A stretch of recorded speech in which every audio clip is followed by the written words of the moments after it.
La niebla avanza despacio sobre la muralla al amanecer. El embalse, al fondo, refleja un cielo pálido que parece contener la respiración. No hay voces, solo viento y campanas lejanas. Todo está en pie, todo intacto. Y, sin embargo, nadie vive aquí.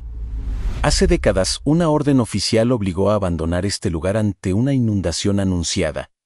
Una decisión firme, administrativa, irreversible, pero el agua nunca llegó a cubrir sus calles. Nunca borró sus piedras. La ciudad quedó vacía por decreto, no por desastre. Ese silencio no es ruina, es ausencia impuesta. Si el agua no la destruyó, ¿por qué sigue deshabitada? Quédate hasta el final.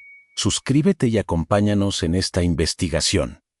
Porque lo que ocurrió aquí revela el poder de una firma capaz de declarar un lugar prescindible. En el norte de Extremadura, en la provincia de Cáceres, se alza una ciudad amurallada que todavía domina el paisaje desde su colina. Su origen medieval le dio forma de fortaleza. Sus murallas no eran símbolo decorativo. Eran defensa, control y permanencia.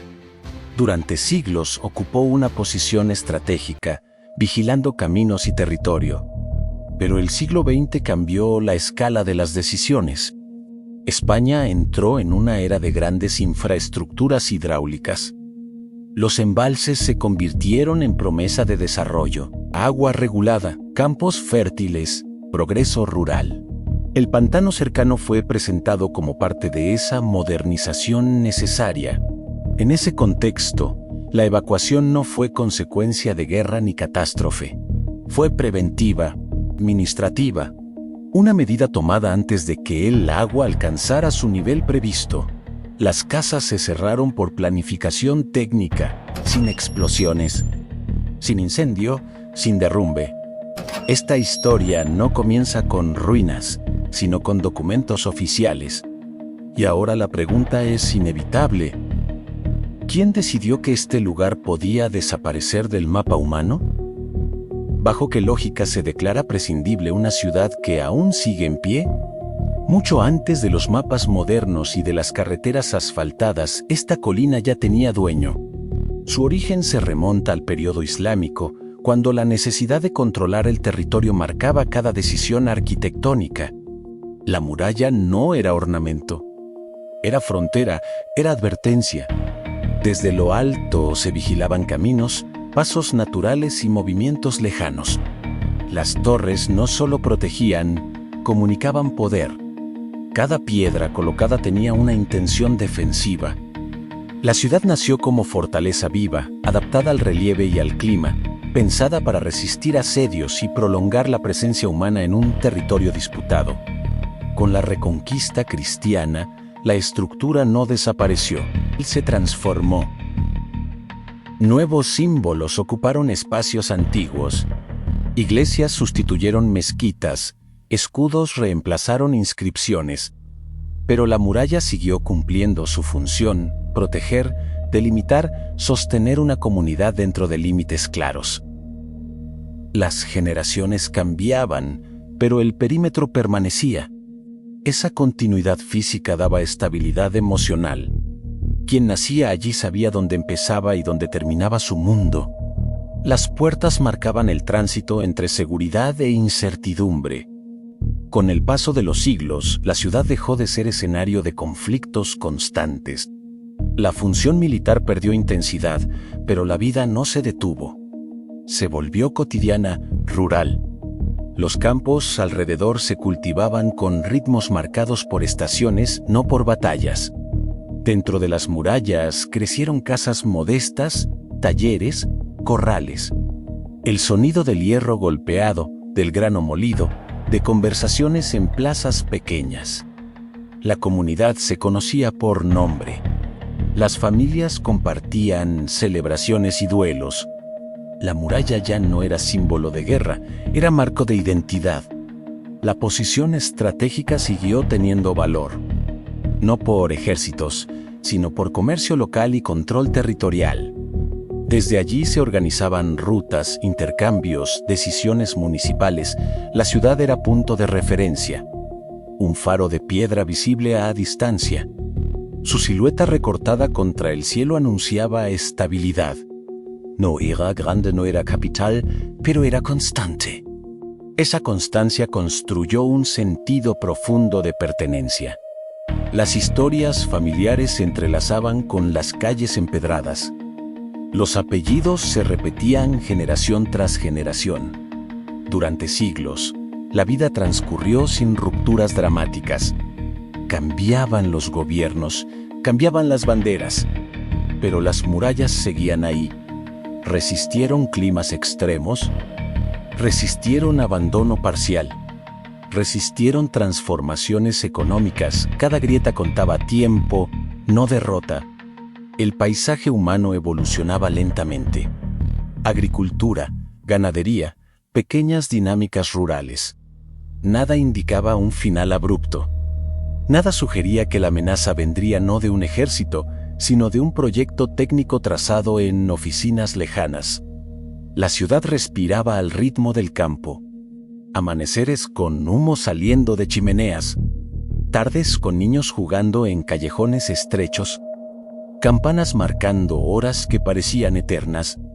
No había prisa histórica, la sensación dominante era continuidad, una certeza silenciosa de que el mañana sería parecido al ayer.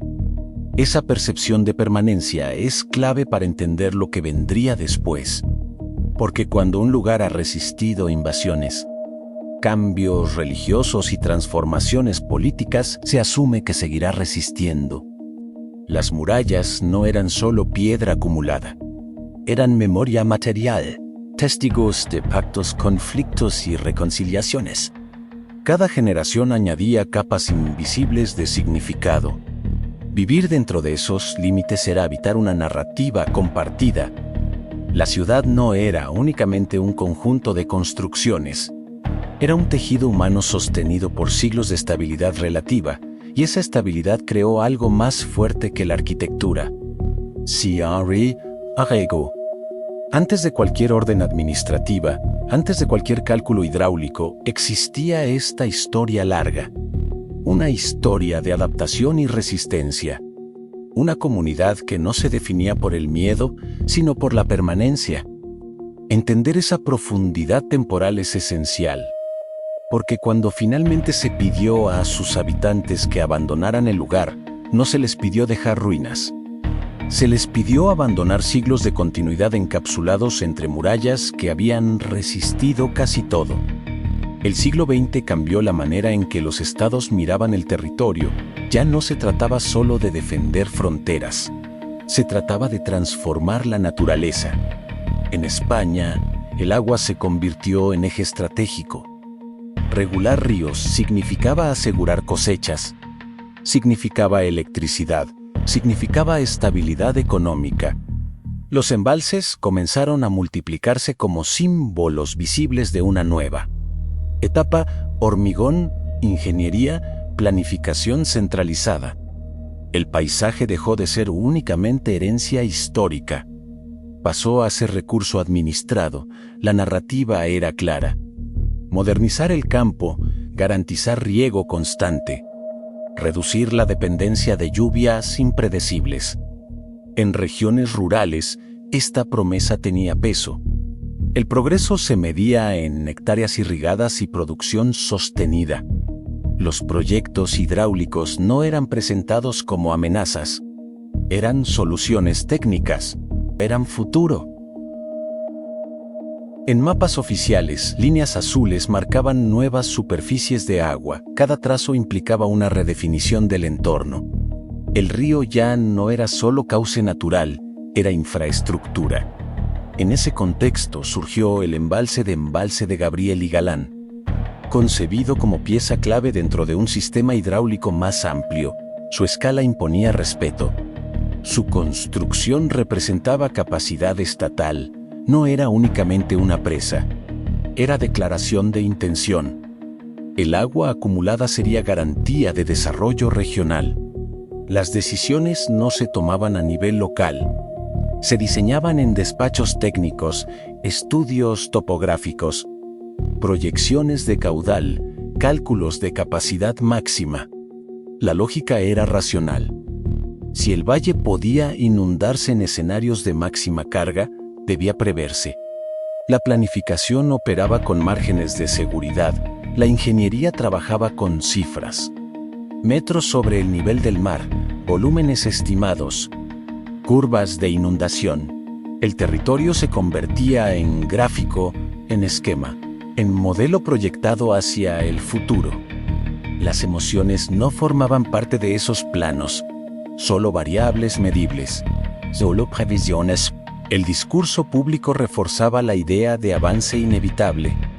Las grandes infraestructuras eran emblemas de una nación que quería dejar atrás la precariedad rural. El agua almacenada simbolizaba control sobre la incertidumbre climática. Donde antes había sequía intermitente, ahora habría regulación constante. Donde antes existía dependencia, ahora planificación.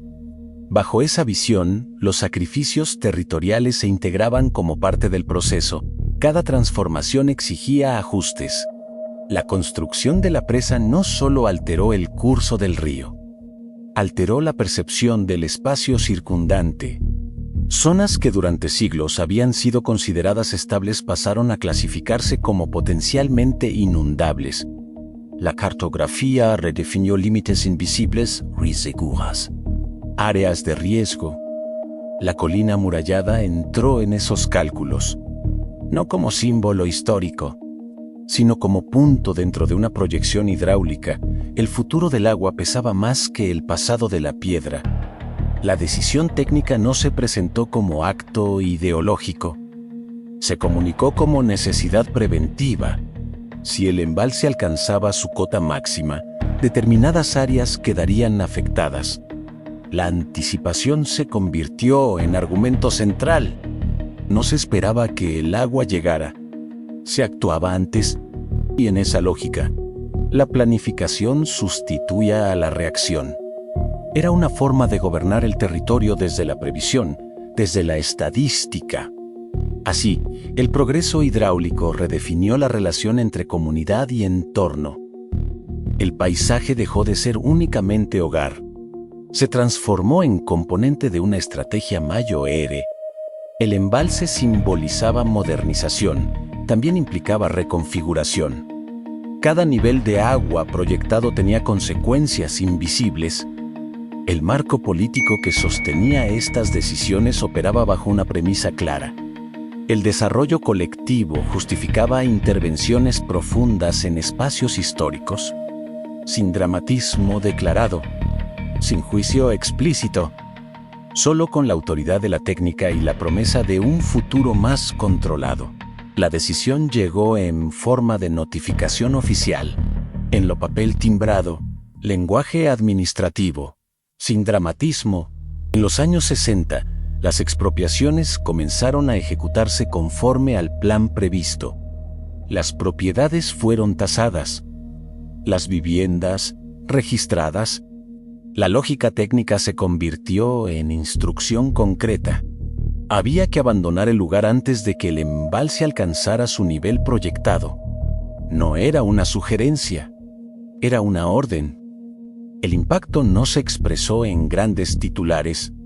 Fue silencioso, familiar, íntimo. Cada casa recibió la noticia como quien recibe una sentencia sin apelación real.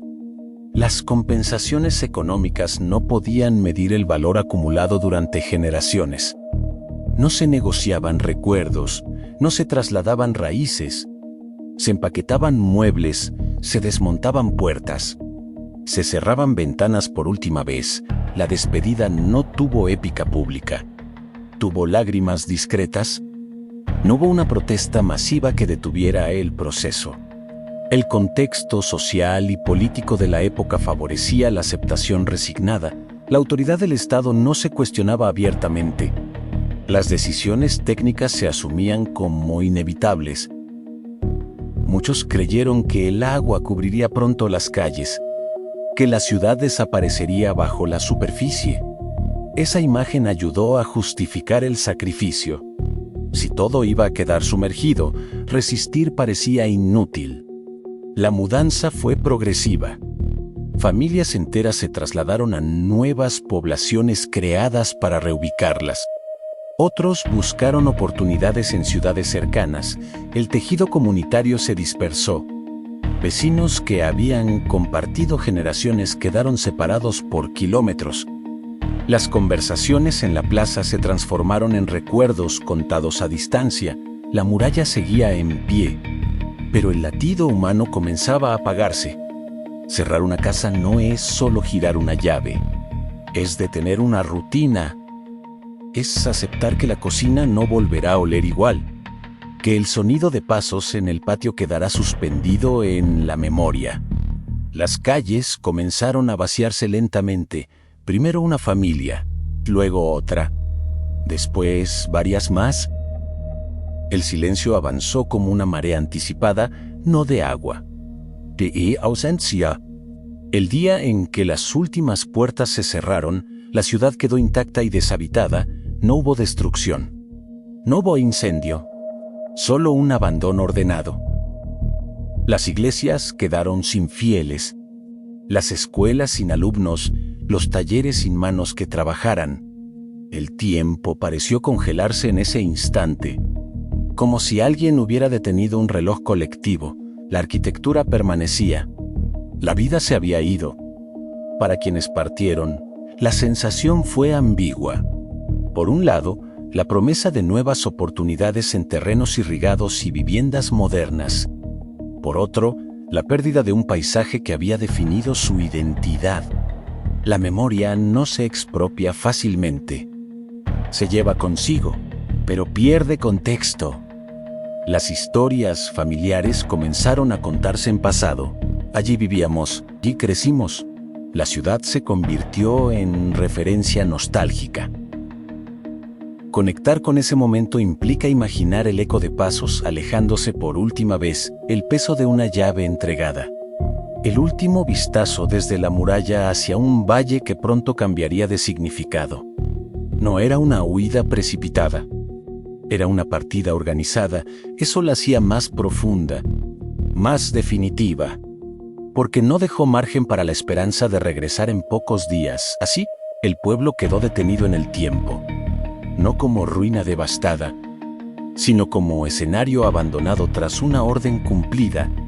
Cada ventana cerrada guarda la huella de quienes confiaron en que el agua lo cubriría todo. Y en ese acto de obediencia silenciosa reside la dimensión humana más intensa de esta historia. No se trató solo de infraestructura. Se trató de personas que aceptaron dejar atrás siglos de continuidad ante una previsión que parecía incuestionable. Tras la evacuación, el embalse comenzó a llenar su cuenca de forma gradual. Las compuertas regularon el flujo. El nivel del agua ascendió según lo previsto en los cálculos técnicos. Doronzi la mirada estuvo puesta en la línea marcada como cota máxima. Esa cifra justificaba la partida. Esa cifra sostenía la decisión. El valle cambió de apariencia. Donde antes había campos, apareció una superficie extensa y brillante. Pero la colina amurallada seguía emergiendo con claridad sobre el nuevo paisaje. Los registros posteriores mostraron una realidad más compleja que la proyección inicial. El agua alcanzó niveles altos en determinados periodos. Sin embargo, la ciudad nunca quedó completamente sumergida. Sus murallas permanecieron visibles. Sus torres continuaron dominando el horizonte. La previsión contemplaba escenarios extremos. La realidad se movió dentro de márgenes más contenidos. El contraste comenzó a ser evidente con el paso de los años. La superficie del embalse fluctuaba según estaciones y ciclos climáticos. Subía en épocas de lluvias intensas. Descendía en periodos de sequía. Pero incluso en momentos de mayor acumulación, las estructuras principales no desaparecieron bajo el agua.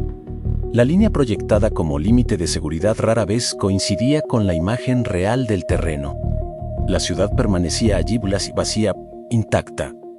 Visible, esa permanencia física introdujo una pregunta silenciosa. Si el agua no cubrió completamente el núcleo histórico, ¿era imprescindible el desalojo total?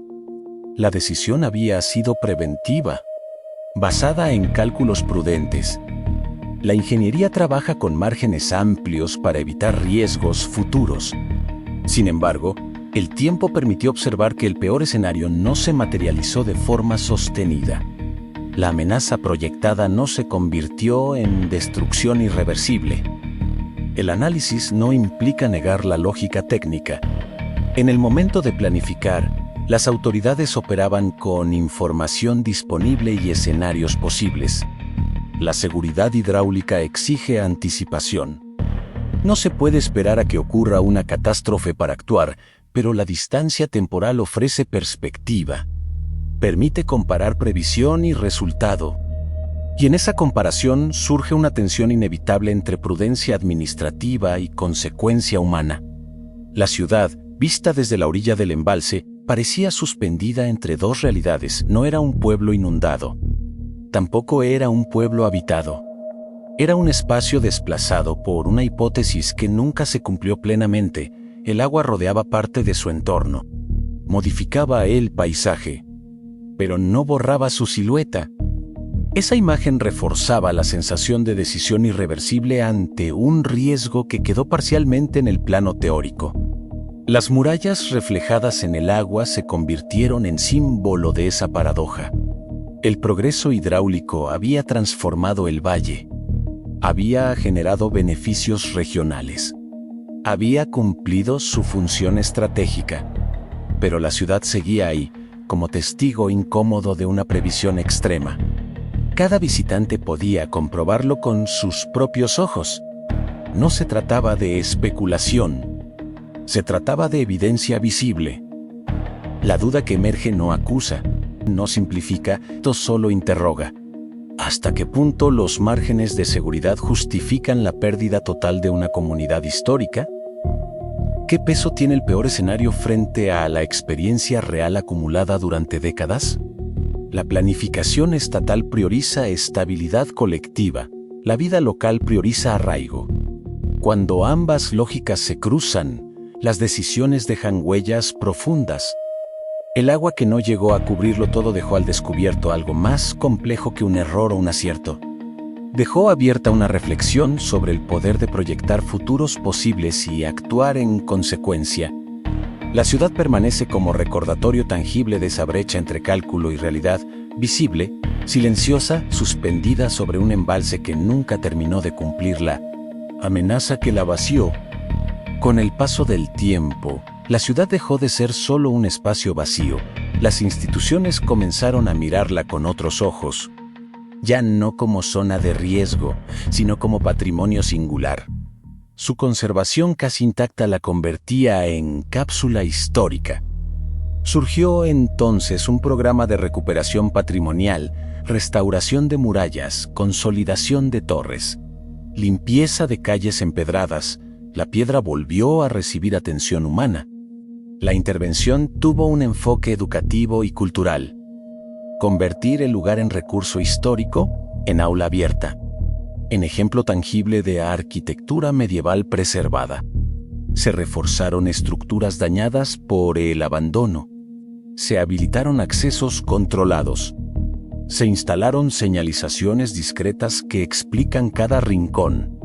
Todo pensado para recibir visitantes sin alterar la esencia del conjunto. La ciudad inició una nueva etapa, no como núcleo habitado, sino como espacio visitable. Sin embargo, algo esencial no podía restaurarse. Los habitantes originales no regresaron. Las casas rehabilitadas no recuperaron rutinas domésticas. No hubo humo en chimeneas. No hubo conversaciones cruzando ventanas al caer la tarde. El eco de los pasos ahora pertenece a turistas, estudiantes e investigadores. La vida cotidiana fue sustituida por recorridos guiados. La plaza dejó de ser punto de encuentro vecinal. Se transformó en escenario de contemplación. La preservación logró frenar el deterioro físico, pero también consolidó una transformación profunda. El espacio que durante siglos sostuvo vínculos familiares se convirtió en representación histórica. Cada edificio restaurado funciona como documento, como testimonio material de una época prolongada. La narrativa institucional habla de memoria y conservación. Y tiene sentido. Sin intervención, el abandono habría conducido a un deterioro irreversible. Caminar hoy por sus calles produce una sensación particular, admiración por la solidez de la arquitectura y conciencia clara del vacío humano. Todo parece dispuesto para una vida que no sucede. Las puertas alineadas, las murallas firmes, las iglesias en silencio. La ciudad se mantiene erguida, pero su pulso ya no es cotidiano. Es contemplativo. El visitante observa y aprende. Comprende procesos históricos complejos. Visualiza la relación entre infraestructura moderna y legado antiguo. Percibe cómo las decisiones técnicas pueden alterar destinos colectivos. Pero también entiende que la conservación fija el lugar en una versión determinada de sí mismo. No crece, no cambia, permanece. Hoy el lugar no es ruina devastada. Tampoco es pueblo activo. Es patrimonio administrado. Memoria organizada para ser recorrida. La arquitectura resiste con dignidad, las murallas siguen dominando el horizonte. Y en medio de esa solidez, permanece un silencio que recuerda que una ciudad puede conservar sus piedras, pero no siempre puede recuperar su comunidad. El sol desciende lentamente y tiñe de dorado la muralla. La piedra absorbe la última luz del día mientras el embalse permanece inmóvil al fondo. Todo parece estable, sereno, definitivo. Y, sin embargo, esta ciudad fue declarada innecesaria con una firma, no por guerra, no por ruina, por previsión. Esa es la fuerza silenciosa de una decisión administrativa. La capacidad de redefinir el destino de un territorio sin destruirlo físicamente. Aquí no hubo escombros, hubo desplazamiento. Este caso no es único. A lo largo del siglo XX, múltiples comunidades fueron reubicadas por planes hidráulicos. Carreteras o proyectos industriales, el mapa cambia, las personas se adaptan. El paisaje conserva cicatrices invisibles.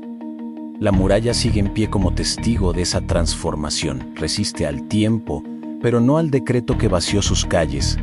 Y la pregunta permanece abierta. Si un lugar puede ser declarado prescindible por cálculo técnico, ¿qué garantiza hoy la estabilidad de los territorios que habitamos?